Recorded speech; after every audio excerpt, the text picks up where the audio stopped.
RFM Midi. RFM Midi. Mesdames, Messieurs, bonjour. Midi partout au Sénégal, 12h également en temps universel. Bienvenue au grand journal de la RFM. Souleymane Niang. Au sommaire, le 12e décès dû au Covid-19 au Sénégal. L'homme de 37 ans était très engagé dans la sensibilisation communautaire sur la maladie, mais il avait une santé très fragile. Dans ce journal, le portrait d'Eric Agbo. Nouveau cas de Covid-19 enregistré dans l'un des services de l'hôpital principal. La malade mère d'un nouveau-né a été mise en quarantaine. 2 garçons de salle contaminés il y a quelques jours dans un autre service sont déclarés guéris. Record battu, 104 nouveaux cas positifs en 24 heures ce mercredi. On a également enregistré le plus grand nombre de tests effectués entre hier et aujourd'hui. Prise en charge extra-hospitalière des malades asymptomatiques, les opérations démarrent aujourd'hui. Et puis le démarrage des activités du comité de suivi des opérations du Fonds Force Covid-19. Le général Ndiaye et ses troupes à Guinaouraï à l'instant. Les titres de l'actualité internationale avec vous, Youssouf Bodian, bonjour. Bonjour Souleymane et bonjour à tous. La détresse des Sénégalais vivant à Laayoune au Maroc. Ils sont détenus avec une soixantaine de migrants subsahariens dans un centre insalubre. Vous entendrez le témoignage d'un d'entre eux. 32 réfugiés maliens violentés par des forces de l'ordre burkinabé. Les incidents ont eu lieu lors d'une opération de ratissage dans un camp qui abrite plus de 6000 réfugiés maliens. Et puis 43 millions de personnes menacées par la faim en Afrique de l'Ouest. Une alerte du programme alimentaire mondial qui précise que la situation a été aggravée par la crise sanitaire provoquée par le Covid-19. A tout à l'heure, Youssouf Bodian, pour le développement de tous ces titres. L'actualité du Covid-19 dans le monde, coronavirus, sera présentée par Anna Rocha. Notre reportage Ramadan du jour s'intéressera aux non-jeûneurs et à la manière dont ils vivent le mois d'abstinence pour les autres. Et puis, il y aura notre rubrique quotidienne Point de vue, le thème du jour, quel schéma de résilience pour les entreprises face au Covid-19. Nous en débattrons avec nos 2 invités du jour au téléphone. À la mise en onde de ce journal, Abdoulaye Diop.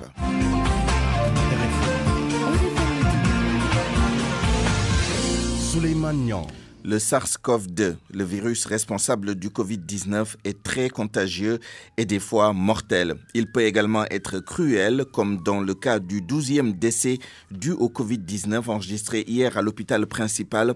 Non seulement le défunt était à la fleur de l'âge, 37 ans seulement, mais il était un homme engagé pour sa communauté à travers la sensibilisation sur le Covid-19. Il s'appelait Eric Agbo. Voici son portrait avec vous, cher Tidiane Diagne. Ce matin, devant la maison des Agbo, aucun signe de vie, un calme plat. La famille est mise en quarantaine, les rares voisins croisés dans ce populaire quartier déclinent gentiment notre interview. C'est motus et bouche cousue dans le fief de la victime du jour. Le jeune natif de Rebeuss était très engagé dans la lutte contre la pandémie. Selon nos sources, Eric Agbo ne cessait de répéter à ses proches et voisins que le coronavirus est bien une réalité et qu'il fallait se protéger. Webmaster de profession, ce jeune de forte corpulence dont le poids faisait plus de 100 kg, disait à qui voulait l'entendre qu'il avait mal pour son pays, vu l'attitude de certains par rapport à la pandémie. La même source de nous préciser qu'Eric Agbo travaillait dans un laboratoire d'analyse médicale. Après qu'il a été testé positif au coronavirus, toute sa famille a été mise en quarantaine. D'après nos informations, seuls quelques proches sont informés de sa mort. La maman encore isolée est pour l'instant épargnée d'un tel choc émotionnel. Voilà ce qu'on sait d'Eric Agbo au civil. Intéressons-nous maintenant au tableau clinique du malade Eric Agbo avant la fin tragique de son combat contre le Covid-19. Une liste de maladies chroniques qui ont certainement offert un terrain favorable au coronavirus. Il était notamment atteint de diabète et d'hypertension artérielle, sans compter en surpoids. Comme le disait tout à l'heure cher Tidiane Diagne, nous espérons avoir d'autres détails avec Awa Mbaye lors de nos prochaines éditions ou au cours de ce journal. Venons-en maintenant au point du jour sur l'évolution de l'épidémie de Covid-19 au Sénégal. Un nouveau record a été battu aujourd'hui, tant en termes de tests effectués qu'au niveau du nombre de cas positifs. Tout à l'heure, nous reviendrons sur le détail de ce bilan avec le docteur Marie-James Ngom Ndiaye. Mais avant cela, un cas communautaire a été enregistré aujourd'hui à l'hôpital principal qui enregistre un autre cas positif de Covid-19.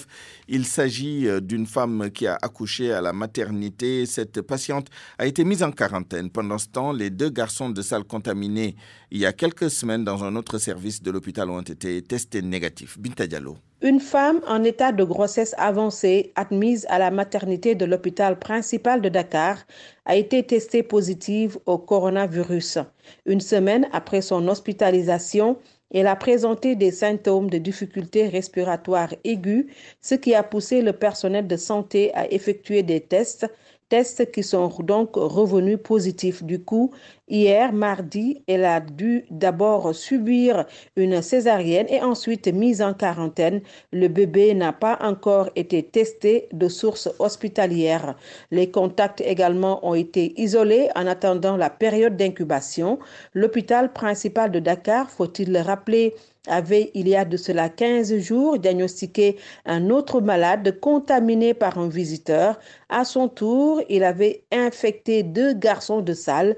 Tous les 3 ont été testés hier négatifs. Dans 48 heures, ils seront retestés. Si les résultats sont concluants, ils seront déclarés guéris et sortiront de l'hôpital. Le personnel contact du service orthopédie mis en quarantaine depuis a été aussi testé négatif et a d'ailleurs repris le travail aujourd'hui. L'hôpital principal de Dakar a renforcé les mesures barrières pour éviter d'autres cas de contamination.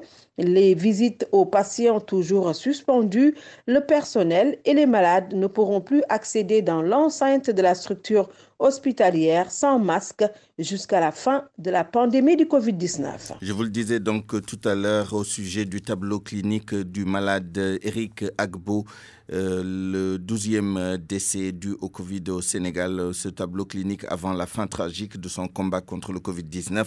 Une liste de maladies chroniques qui ont certainement offert un terrain favorable au coronavirus. Awambaye, que nous allons retrouver dans un instant.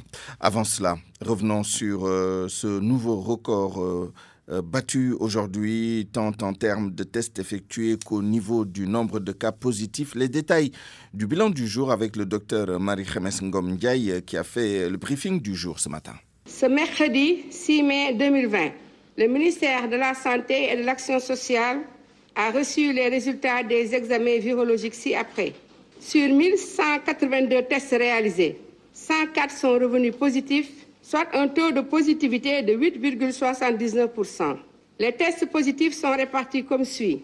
100 contacts suivis par nos services, 4 cas issus de la transmission communautaire et répartis entre Pikine 1, Bernatali 1, Sédhiou 1, Vélingara 1. 23 patients hospitalisés ont été contrôlés négatifs et déclarés guéris. 6 cas graves sont pris en charge dans les services de réanimation de l'hôpital de Fann et de l'hôpital principal. L'état de santé des autres patients hospitalisés est stable. Comme annoncé hier, le Sénégal a enregistré son 12e décès lié au Covid-19 le mardi 5 mai 2020. Il s'agit d'un homme de 37 ans. Le ministère de la Santé et de l'Action sociale prie le bon Dieu pour son repos éternel au paradis et présente à sa famille éplorée ses condoléances. À ce jour, 1433 cas ont été déclarés positifs, dont 493 guéris, 12 décédés, 1 évacué et donc 927 sous traitement. Le ministère de la Santé et de l'Action sociale exhorte les populations au respect strict des mesures de prévention collective et individuelle, les gestes barrières. Vous l'avez sans doute noté, c'est une première depuis l'apparition du coronavirus au Sénégal. Plus de 100 cas sont enregistrés en un jour. Le nombre de tests connaît aussi un record. Nafisa Toussila. Dans son communiqué de presse numéro 66, le ministère de la Santé et de l'Action sociale fait état de 1182 tests virologiques réalisés, un record depuis l'apparition du coronavirus au Sénégal. Et aujourd'hui, pour la première fois, on atteint et même l'on dépasse la barre de 100 cas infectés, précisément 100 cas, et la courbe qui prend subitement une allure ascendante. Hier ou encore il y a quelques jours, le nombre de tests réalisés n'avait pas atteint 1000 cas suspects suspects et l'on comptait un peu plus de 50 cas par jour en moyenne. Ce 6 mai, le Sénégal a comptabilisé le double par rapport à hier, portant officiellement le nombre de cas d'infection au Covid-19 à 1433 cas. Le premier cas positif a été enregistré le 1er mars 2020 et l'on parlait même pas encore de cas contact. Le premier décès a été enregistré 30 jours plus tard et depuis, l'on est à 12 morts dus au Covid-19 et en 3 jours consécutifs, 3 morts ont été annoncés. Allons maintenant à Kaolack où parmi les 6 cas, il y a 2 cas communautaires transférés à Dakar et les 4 autres sont des cas contacts qui sont actuellement pris en charge au centre de traitement des épidémies de l'hôpital régional. La région médicale se lance aujourd'hui dans la recherche active des cas asymptomatiques en adoptant une démarche plus inclusive. Le point de la situation avec Ibrahima Djamé. C'est le vendredi 4 avril dernier que la région de Kaolack a enregistré son tout premier cas testé positif au coronavirus, un cas communautaire qui avait quitté la ville sainte de Touba et en l'espace d'un mois jour pour jour, la région totalise aujourd'hui 6 cas positifs avec près de 200 contacts suivis et mis en quarantaine. Dr Bassirou Ndir, chef du bureau régional de la surveillance épidémiologique à la région médicale. Parmi ces 6 cas, il y a eu 2 cas communautaires dont nous ne savons pas qui les a contaminés et 4 cas contacts qui sont les contacts que nous suivons. Depuis le début, nous avons eu à effectuer 284 prélèvements, donc des cas contacts et des cas suspects. Et aujourd'hui, nous suivons actuellement 192 contacts que nous suivons journalièrement et dont certains même vont sortir le 7 prochain. Aujourd'hui, la nouvelle stratégie de la région médicale consiste justement à ratisser large en adoptant une démarche proactive et inclusive afin de pouvoir détecter précocement d'éventuels cas asymptomatiques. Nous envisageons actuellement d'aller vers la recherche active des cas. En quoi faisant? En visitant toutes les structures de santé, aussi bien publiques que privées, ainsi que les officines et les tradipraticiens. Donc les équipes seront déployées sur le terrain et vont aller visiter les registres de ces structures, voir s'il y a eu des cas dans les 2 mois précédents qui ont présenté des signes de grippe, aller vers ces cas-là et savoir quel est le devenir. Actuellement, la prise en charge des cas se présente ainsi. Les 2 premiers cas communautaires enregistrés donc dans la région ont été transférés à Dakar. Leurs 4 contacts testés positifs sont sous traitement sur place au CTE de l'hôpital régional de Kaolack, le même centre qui accueille d'autres cas positifs au nombre de 18 qui viennent de la région de Sédhiou. Ibrahima Djamé, Kaolack, Radio Futurs Médias. Justement, au sujet des malades asymptomatiques et de leur prise en charge en dehors des structures hospitalières, les opérations démarrées aujourd'hui à l'ex-hangar des pèlerins de l'aéroport militaire Léopold Sédar Senghor de Dakar. Les détails avec vous, Malal Diagne Junior. Face à l'évolution du Covid-19 au Sénégal, le ministère de la Santé et de l'Action sociale lance la prise en charge extra-hospitalière. Une nouvelle démarche que nous explique le docteur Ousmane Gueye, directeur du service national de l'éducation et de l'information pour la santé. Qui consiste effectivement à amener des malades asymptomatiques. Si on dit malade asymptomatique, ça signifie quelqu'un qui héberge le virus mais qui n'a aucune symptomatologie clinique. Comme cette maladie a une particularité, c'est-à-dire même pendant l'incubation, la personne qui héberge le virus sans manifestation clinique peut contaminer. Donc il est important de les mettre en isolement. C'est la raison pour laquelle le ministère a jugé nécessaire aujourd'hui de mettre cette stratégie de prise en charge extra-hospitalière. Une nouvelle politique sanitaire qui va reposer sur 3 nouveaux sites qui vont désormais recevoir ces malades. À l'heure où je vous parle, le hangar des pèlerins est disponible.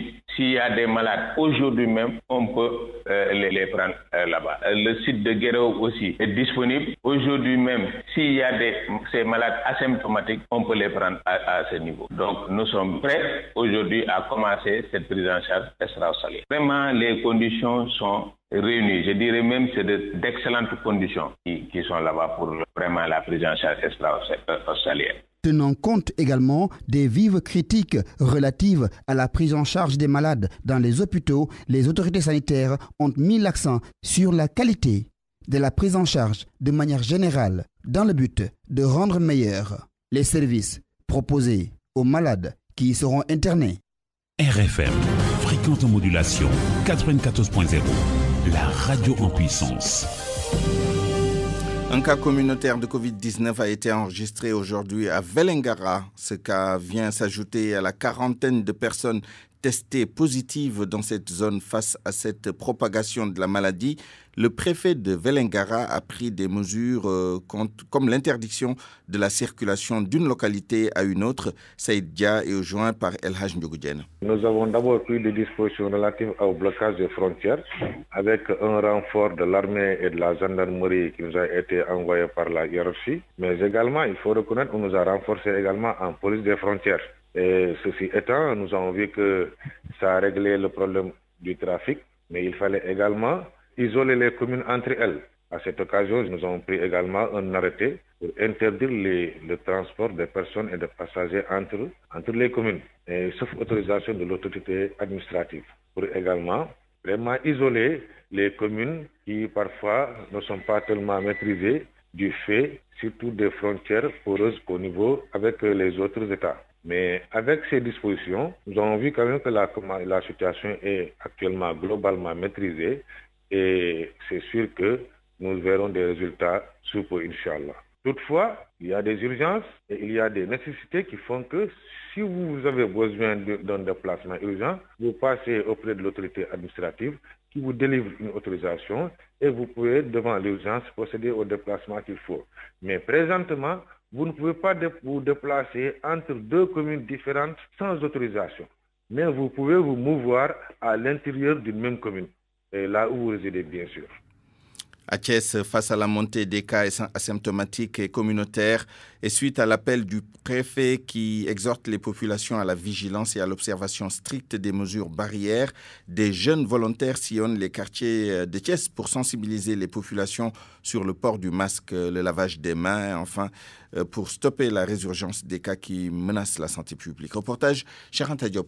Dans plusieurs quartiers de Thiès, tous les moyens sont bons pour faire face au Covid-19. Ngent, un quartier très populaire, des volontaires s'organisent. Certains sont équipés de flyers, de gel hydroalcoolique. D'autres mettent un dispositif de lavage des mains à chaque coin de rue pour exiger les passants de se soumettre à l'exercice. Kunta Kinte. Effectivement, en fait, c'est juste pour dire que le combat, ce n'est pas le combat du ministère de la Santé, mais juste c'est un combat de tout un Sénégalais pour essayer d'aider nos médecins à cette pandémie. Chaque instant, on essaie de sensibiliser la population. On a créé des mesures de prévention comme des bidons hydroalcooliques et quelques graffitis. Sous la houlette d'un agent de santé, des activités d'orientation sur le mode de transmission de la pathologie et les mesures de prévention sont menées pour permettre aux populations d'être mieux outillées sur la définition du cas suspect. Mohamedou Abdoulaye Sarr, le président de l'association Ande Defar Ngent. Que le combat doit se gagner au niveau de la communauté, cause pour laquelle on s'est dit que nous portons volontaires vraiment pour apporter notre pièce à l'édifice. On a monté une vidéo de 44 secondes sur les mesures de barrière. On a monté des images de sensibilisation. Plusieurs quartiers de Thiès comme Aiglon, Diamaguène, 10e commencent à adopter la même démarche avec les moyens du bord. RFM Thiès, Cheikh Ante Diop. Retour à Dakar à 12h18 après l'annonce d'un cas positif de coronavirus au magasin Auchan de Castor. Les habitués se disent surpris. Certains clients de ce supermarché comptent se rabattre sur l'achat en ligne comme alternative. Suivons le reportage de Salimata Aou. Je me suis inquiétée parce que ici tout le monde part à Auchan Castor.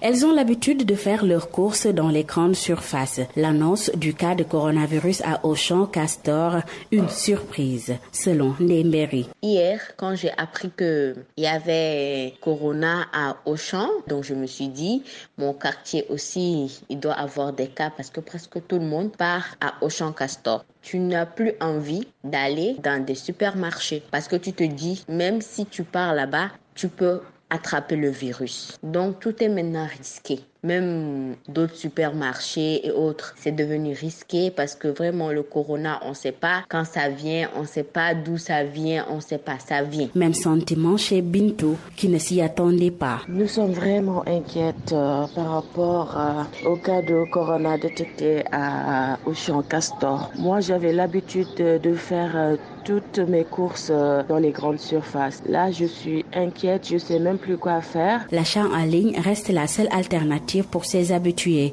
car les courses, il faut les faire. Je ne pars plus dans les grandes surfaces. C'est pas sûr. Je reste chez moi, je commande ce que je veux, on me livre ici, mais avec beaucoup de précautions parce que c'est pas sûr. Parce qu'il y a des gens qui proposent ces services pour qu'on achète en ligne et qu'ils nous livrent chez nous. Je crois que c'est la meilleure chose à faire. Pour nos interlocutrices, il faut que les autorités pensent à durcir les sanctions pour éviter ces genres de situations. Autre aspect de l'actualité, toujours lié au Covid, un des syndicats d'enseignants, le SADEF, rejette la reprise des cours le 2 juin prochain. Le syndicat autonome pour le développement de l'éducation et la formation dit craindre une catastrophe parce que les élèves et les enseignants seront livrés au virus. Écoutons Mbaïsar, le secrétaire général du SADEF, au téléphone avec El Hadj Ndiogou. La décision prise par le gouvernement de reprendre les cours est loin de nous rassurer et présente beaucoup d'inquiétudes. Nous sommes désolés de dire que les enseignants et les élèves ne devraient pas être considérés comme des cobayes qu'on expose contre le virus. Parce que nous avions pensé que c'est en voulant éviter le virus que le président de la République avait changé le format traditionnel et habituel des réunions du Conseil des ministres, avait modifié les horaires de l'administration, avait fermé les écoles et les universités, tout comme les mosquées. Bref, le président de la République avait pris la décision d'interdire même le transport interurbain. Aujourd'hui que la pandémie gagne du terrain, que les cas augmentent et qu'on note ça et là des décès, que le gouvernement décide de pousser les élèves et les enseignants contre le virus. Et je dois également le dire, les vies des ministres ne sont pas plus importantes que celles des élèves et des enseignants. C'est pourquoi le président de la République devrait d'abord penser à déconfiner le Conseil des ministres et rétablir les horaires de l'administration avant de penser à pousser les élèves et les enseignants contre le virus. Mais d'ici là, si toutes les mesures d'accompagnement et les précautions sont prises, est-ce que vous ne pensez pas que la reprise sera possible? Oui, la seule condition qui pourrait déterminer la reprise des cours, c'est la maîtrise du virus. Tant que le virus n'aura pas été maîtrisé totalement, il ne peut pas y avoir de reprise des cours. Parce qu'il ne faudrait pas que les élèves et les enseignants soient exposés contre ce virus-là. Parce qu'aujourd'hui, les familles qui sont épargnées par rapport au virus risquent de contacter le virus si jamais le virus entre dans l'école. Parce que si on ouvre les écoles, on aura libéré le virus et on risque d'avoir des dégâts catastrophiques dans ce pays-là. Et puis pour refermer cette fenêtre sur l'actualité nationale, cette information, un conducteur de moto Jakarta qui s'échappe des mains de la police de Diourbel. Interpellé pour le transport irrégulier, le conducteur de moto devait faire face au procureur de Diourbel. Nous y reviendrons avec Babacar Diouf. Et puis, juste toujours dans la région de Diourbel, les 11 prévenus du village de Ngoye dans le département de Diourbel ont retrouvé la liberté provisoire. Après avoir purgé 1 an de détention préventive, ils avaient été arrêtés pour opposition à l'installation et le démarrage des activités du repreneur des forages ruraux Aquatec à Ngoye. RFM. L'actualité internationale. L'actualité internationale avec vous, Youssouf Bodian, bonjour. Bonjour Souleymane et bonjour à tous. On démarre avec le Maroc où des jeunes Sénégalais sont en détention à Layoun. Ils sont parmi 72 migrants subsahariens retenus dans ce centre situé à 500 km au sud d'Agadir. Les conditions de vie y sont difficiles selon un de nos compatriotes qui s'est confié à Awambaye. Nous, on a été pris en ville ici. Il y a d'autres là, ils ont été pris à l'entrée de la ville de Layoum. Ils quittaient au travail. Maintenant, comme on est en confinement là, il y a les policiers en civil qui sont venus prendre les gens. Maintenant, ils nous ont emmenés dans un centre ici. On faisait 63. Après, chaque fois qu'ils prennent des noirs là, ils les amènent ici. Maintenant, on faisait 78 personnes ici. On n'est pas dans de bon confort. Le manger aussi n'est pas bien. Et donc les toilettes aussi, c'est petit. Il n'y a que 2 toilettes pour 78 personnes ici. Donc dans la chambre aussi, nous couchons 15 par chambre. Il y a une grande salle ici, il fait 38 jusqu'à 40 personnes dans la grande chambre. Et il y avait 3 femmes guinéennes ici avec une femme ivoirienne. Maintenant, les 2 femmes guinéennes se sont parties. Nous, on est venus maintenant pour les séparer. Il y a un policier marocain qui est venu pour participer. Maintenant, il voulait frapper la femme là. Mais nos collègues ont dit non, il ne faut pas frapper la femme. Il a lancé la chaise. Les gars aussi ont pris les chaises là, l'ont lancé. Après, il a ouvert la grande porte maintenant. Il est parti prendre le fusil avec balle caoutchouc. Il a tiré sur nous. Il a blessé 4 personnes. C'était donc un de nos compatriotes basé au Maroc. Il est actuellement en détention à Laayoune. Des réfugiés maliens au Burkina Faso violentés par des forces de l'ordre. C'était lors d'une opération de ratissage menée dans un camp de réfugiés situé dans le nord du Burkina Faso. Une réaction de l'armée après qu'un gendarme a été tué et 3 blessés après une attaque. Certains réfugiés maliens ont tenté d'empêcher les forces de l'ordre de mener l'opération. Selon le gouvernement burkinabé, dans son communiqué, il a déploré ces incidents et s'engage à ouvrir une enquête pour établir les responsabilités. Le camp de Mentao, dans le nord du Burkina Faso, accueille plus de 6500 réfugiés maliens. 32 ont été blessés selon le HCR. L'Afrique de l'Ouest menacée par la famine. Plus de 43 millions de personnes devraient faire face à la faim les 6 prochains mois. Une prédiction du programme alimentaire mondial qui redoute que la situation soit aggravée par le coronavirus. Amadou Sabarba. Selon le programme alimentaire mondial, la faim est devenue familière dans beaucoup de pays de l'Afrique de l'Ouest. Celle-ci est du fait de l'insécurité provoquée par des conflits communautaires et des violences terroristes. Avec la pandémie, le PAM prédit déjà le pire à l'horizon ouest africain. Selon la porte-parole de cette organisation non gouvernementale, le Covid-19 menace de devenir un ingrédient supplémentaire dans le cocktail toxique des conflits armés, des déplacements de population et du changement climatique qui a déjà entraîné une augmentation des taux de faim et de malnutrition en Afrique de l'Ouest. Elizabeth Bright précise lors d'une conférence de presse virtuelle depuis Genève que cette situation concerne des endroits comme le centre du Sahel, la République centrafricaine, le Nigeria et le Cameroun. Cependant, dans un rapport global publié le 31 décembre 2019, le PAM indiquait que des millions de personnes au Zimbabwe, au sud du Soudan, en République démocratique du Congo et dans la région du Sahel auront besoin d'une aide alimentaire vitale au cours des prochains mois, précise toujours la source. L'institution onusienne en charge de l'alimentation estime que plus de 10 milliards de dollars seront nécessaires pour financer entièrement toutes ces opérations dans plus de 80 pays à travers le monde au cours de l'année à venir. Amadou Sabarba et puis la Gambie qui a démarré des tests massifs. L'opération a été lancée lundi à Bakau, une ville pas très loin de la capitale Banjul. Les tests sont volontaires et des prélèvements ont été effectués sur plus de 300 personnes. 109 sont revenus négatifs, 200 personnes dans l'attente des résultats de leurs tests, selon le ministre de la Santé gambien. La Gambie qui compte sur les mains officiellement 17 cas confirmés de coronavirus, dont un mort.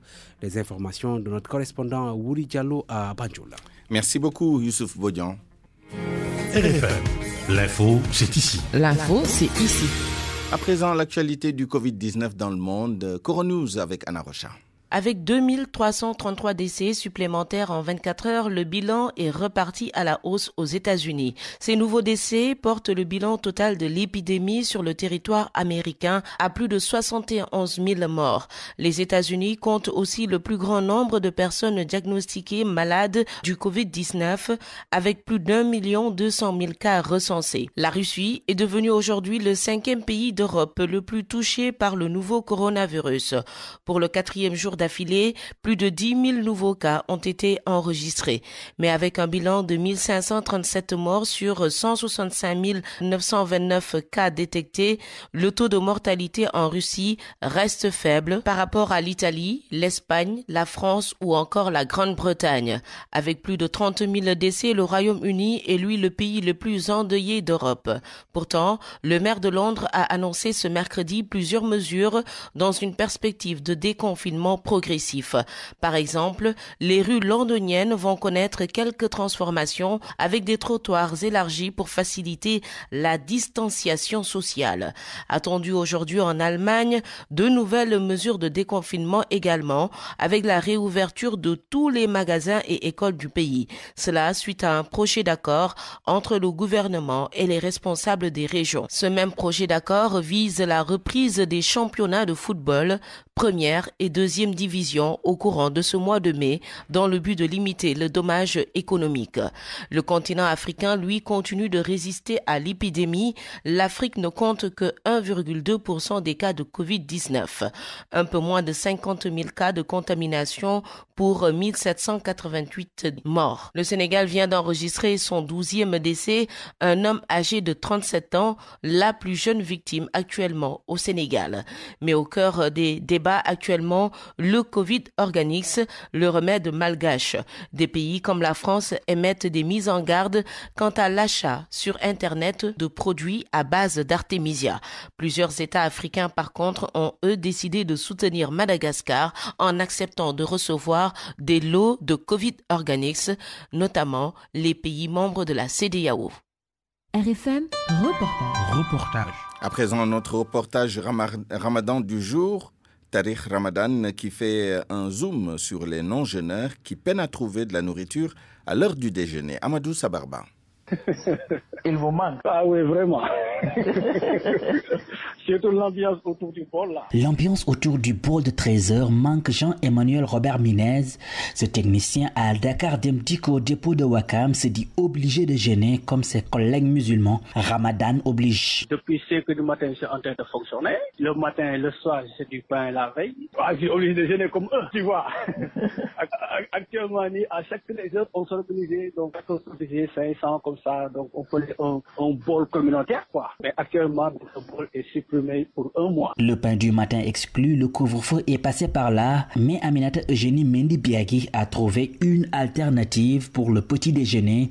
Difficile mais compréhensible, dit cette mère de famille. C'est devenu une routine. Les marchés n'ouvrent pas tôt et avec le corona, c'est devenu encore plus difficile parce que pour le pain, c'est éliminé. Nous ne comptons même pas sur les boulangeries pour avoir du pain. On est obligé de préparer de la bouillie comme le fondé là pour le petit déjeuner. Comme un bon serrère, ce professeur d'anglais au lycée de Mbao se dit nostalgique de son pain matinal. En grande partie, on souffre. Les pains sont difficiles à recevoir. Donc pour trouver du pain, il faut vraiment attendre toujours que les fidèles musulmans aient d'abord chaque son pain. Et ensuite, on a des difficultés pour en avoir. Tous les restaurants sont presque fermés la journée. Même les gargotes avaient déjà baissé rideau en cette période de pandémie. Une situation difficile pour les non-jeûneurs, notamment les chrétiens qui comprennent tout de même cette situation, renforçant ainsi les liens de solidarité entre les deux communautés. RFM, la presse du jour. La presse de ce mercredi 6 mai 2020, lue et commentée par Barthélémy Gomme.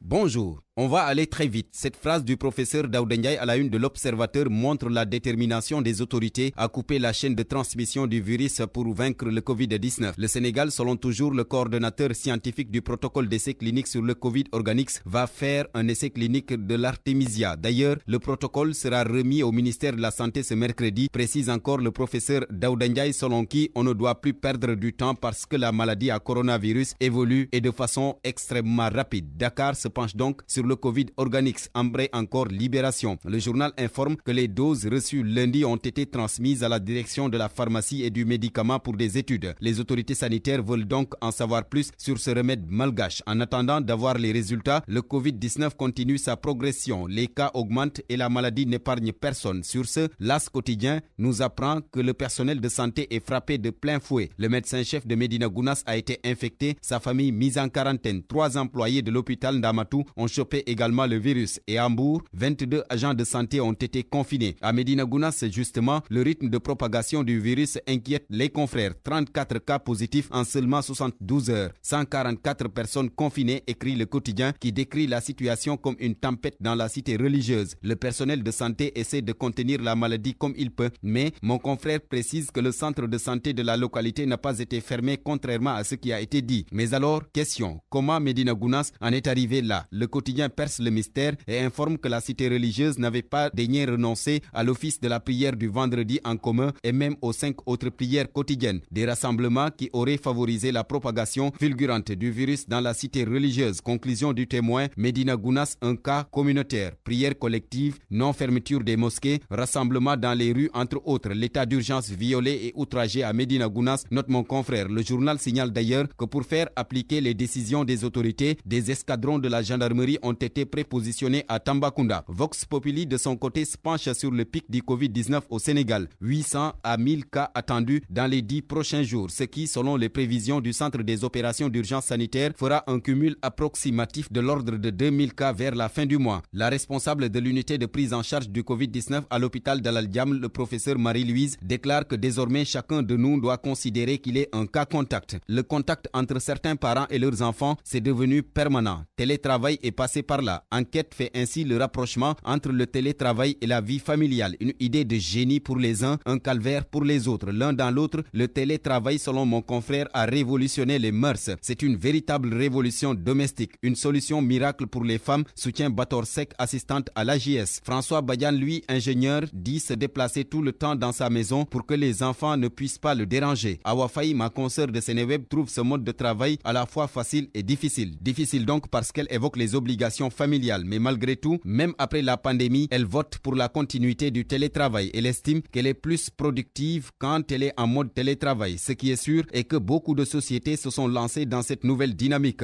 Et c'est le cas des médias. Les organes de presse, justement, avec leur aide, l'aide à la presse. Sud Quotidien, qui évoque le contexte actuel, parle d'une bataille contre le corona sinistre. Pour mon confrère, dans son éditorial, la tyrannie des besoins a fini de créer la zizanie de l'aide. Et c'est le CEDEPS, le Conseil des diffuseurs et éditeurs de presse du Sénégal, qui a pris plume et micro pour dénoncer les conditions d'attribution. Mamadou Ibrakan, le président, estime que les conditions ont été peu orthodoxes, en porte-à-faux avec les promesses du chef de l'État. Le CEDEPS demande d'ailleurs au ministère de la Culture et de la Communication d'associer les acteurs des médias pour la redéfinition des critères de répartition et que l'aide de la presse fasse l'objet d'un arrêté de répartition où seront dévoilés tous les bénéficiaires de cet argent du contribuable et les montants qui leur sont alloués, ceci pour répondre aux exigences de la transparence et de la bonne gouvernance. En attendant de voir la suite qui sera réservée à cette requête du CEDEPS, intéressons-nous à la reprise des cours. Le 2 juin, la date de toutes les angoisses, écrit l'Observateur qui a donné la parole au président de la Fédération nationale des associations des parents d'élèves du Sénégal. Bakary Badian demande à l'État de revoir la date pour la sécurité des enfants. Nous ne voulons pas que l'école soit un lieu de contamination, ajoute son collègue de l'Union nationale des parents d'élèves et d'étudiants. Mais ce qui est sûr aux yeux du professeur Moussa Seydi, président du comité scientifique du Covid-19, est qu'il sera très difficile de respecter la distanciation sociale dans les écoles. Son collègue, le professeur Abdoulaye Bousso, directeur du COUS, semble dire que rien n'est encore précis sur cette date du 2 juin, car pour lui, tout dépendra de la situation de la maladie. Terminons par la Tribune, qui apparaît ce matin avec les dégâts collatéraux du mariage VIP en plein couvre-feu. Mon confrère signale que Baragay, le directeur général de Clean Oil, Nya Kharaglo, Alassane Baye, Adja Diallo et la chanteuse Ndeye Diouf Serigne Fallou ont été tous mis aux arrêts. Ils sont présentement en garde à vue à la section de recherche de la gendarmerie de Colobane. Bonne lecture.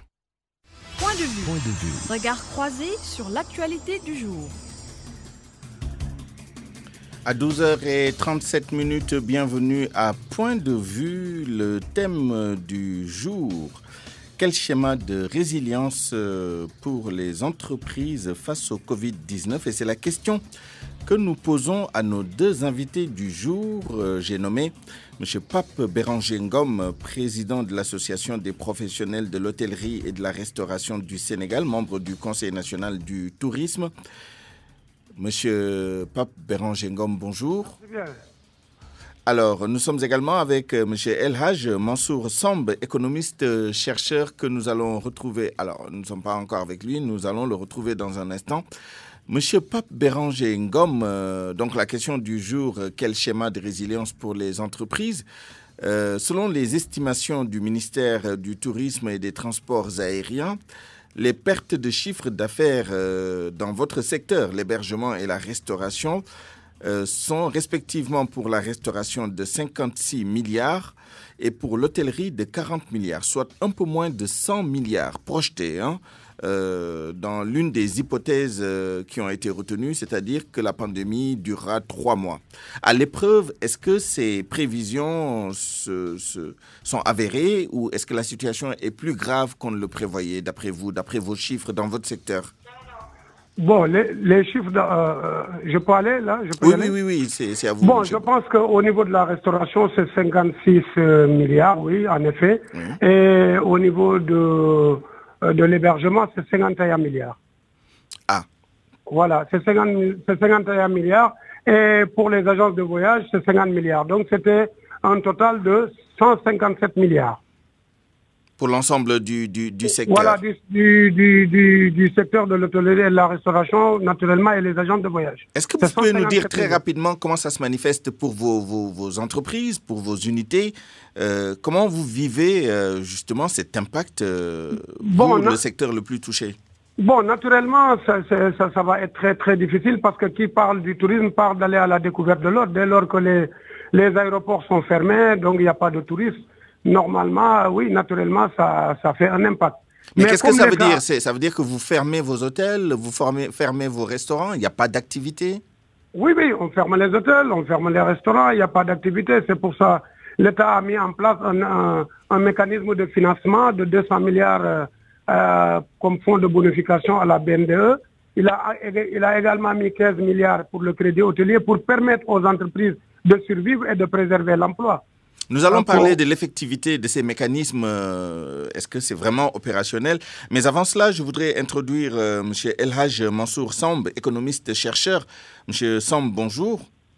Bonjour, monsieur. Alors, au plan purement économique, on a beaucoup parlé de l'impact du Covid. On ne reviendra pas là-dessus. Je tenais juste à en parler pour un secteur particulier, l'un des plus touchés.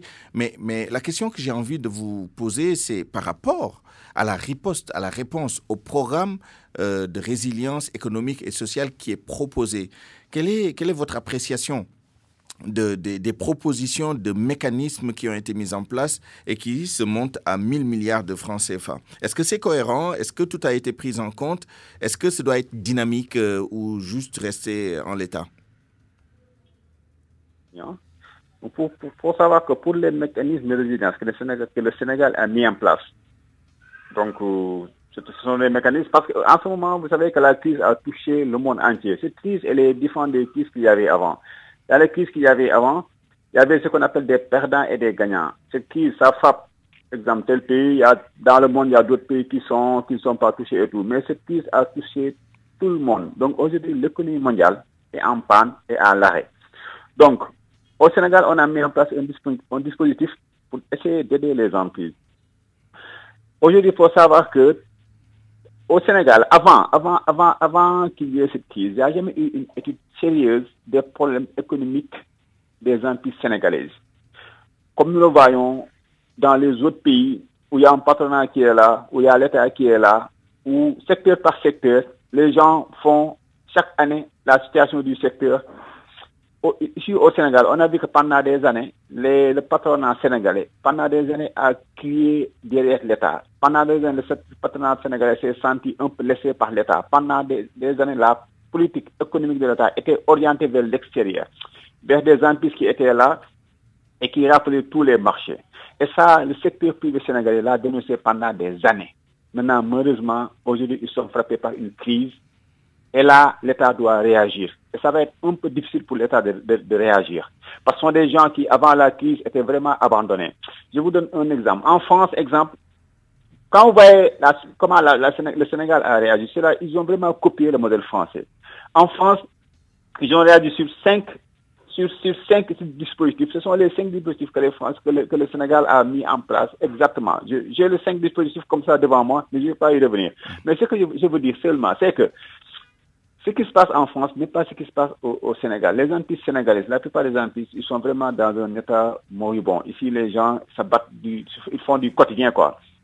Concernant la restauration, c'est normal. Aujourd'hui, tous les restaurants sont vraiment, ne marchent plus. L'État a mis en place un dispositif. Mais ce que je voulais vraiment dire, c'est qu'aujourd'hui, l'État va avoir du mal à réagir parce qu'on ne connaît pas quels sont les véritables problèmes de ces entreprises. Là, on va être très aérien pour dire que bon, faut donner cette somme, faut donner cette somme, faut donner cette somme. Mais on a la chance d'être avec un acteur qui vit ça vraiment au devant de la scène. On va lui demander justement, M. Pape Béranger Ngom, quelle est l'effectivité de ces mécanismes-là? Est-ce que vos entreprises ont commencé à en profiter? Est-ce qu'il y a des entreprises qui ont accès justement à ces ressources, que ce soit le fonds de bonification au niveau de la BNDE, que ce soit le fonds, le crédit hôtelier et d'autres mécanismes qui ont été négociés avec la BCEAO, les banques commerciales et même les institutions de microfinance? Bon, l'impact, il est, comme le monsieur l'a si bien dit, donc l'État a demandé aux entreprises, en tout cas, d'amener leur bilan social pour l'octroi de ces fonds-là. Parce que aussi l'État, comme il l'a dit, le monsieur qui est en ligne, il s'appelle Elhaj Mansour Samb, économiste. Voilà, monsieur Elhaj Mansour Samb, ça sera très très difficile parce que de connaître les problèmes de chaque établissement, est-ce que ce que l'établissement te présente, est-ce que réellement c'est la vérité? Bon, ça c'est entre guillemets, on ne sait pas. Est-ce que c'est que aussi l'État a mis en place pour en tout cas le mécanisme financier, est-ce que vraiment c'est très facile en tout cas de remplir toutes les conditions et de rentrer vite dans ces fonds-là? Mais est-ce que parmi vos membres, quelqu'un vous a dit qu'il a justement accédé à ces ressources en suivant les protocoles qui sont tout à fait normaux, c'est-à-dire il faut présenter des documents, y compris le bilan social, mais est-ce que l'un de vos membres a pu bénéficier de ces ressources en respectant le protocole? Non, c'est pas nos membres, c'est le patronat. Non, moi personnellement, personne ne m'a dit qu'il a déjà, en tout cas, il a déjà eu cet argent-là que l'État a mis en place. Personne ne l'a dit parce que aujourd'hui les gens ils déposent. Maintenant, tu déposes même en ligne, on te donne un numéro. Après, on te redemande des papiers. Pour moi, c'est un cheminement très long parce qu'aujourd'hui le temps presse. Un employeur qui doit aujourd'hui payer ses employés, il n'a pas le temps d'attendre tout ça. Donc c'est pour ça aussi, j'exhorte l'État aussi à mettre en place vraiment un système très facile d'octroi de ces fonds-là aux entreprises pour que vraiment l'opération puisse se faire très très rapidement pour que les gens, que tout un chacun, tous les parties prenantes puissent en bénéficier, quoi. J'ai une question très précise par rapport à vos relations avec vos banques, parce que un des mécanismes passe par quand même les banques, c'est la facilité de crédit, enfin les crédits garantis par l'État avec vos banques commerciales. Est-ce que les banques jouent le jeu actuellement?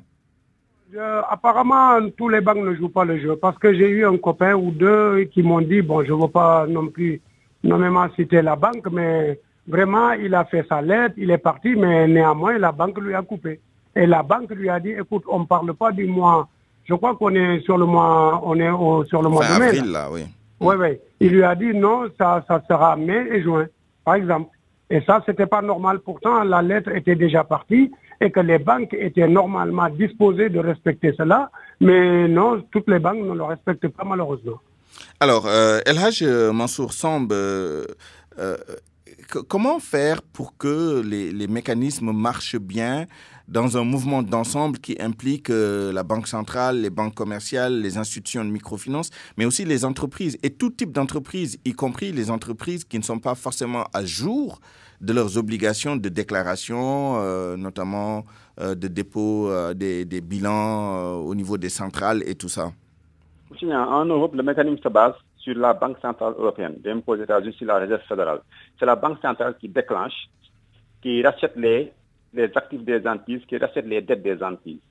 C'est une banque centrale qui est là pour gouverner toute la politique économique, pour essayer d'aider les entités à s'en sortir. Mais la BCEAO a sorti des communiqués pour demander aux banques de respecter justement ce qui a été demandé par l'État, afin de s'inscrire dans le programme de résilience. Et la Banque centrale s'est engagée à refinancer les banques qui acceptent les effets de commerce et autres garanties qui sont déposées par les entreprises. Pourquoi, pour l'instant, on a des problèmes? Pourquoi ça ne marche pas?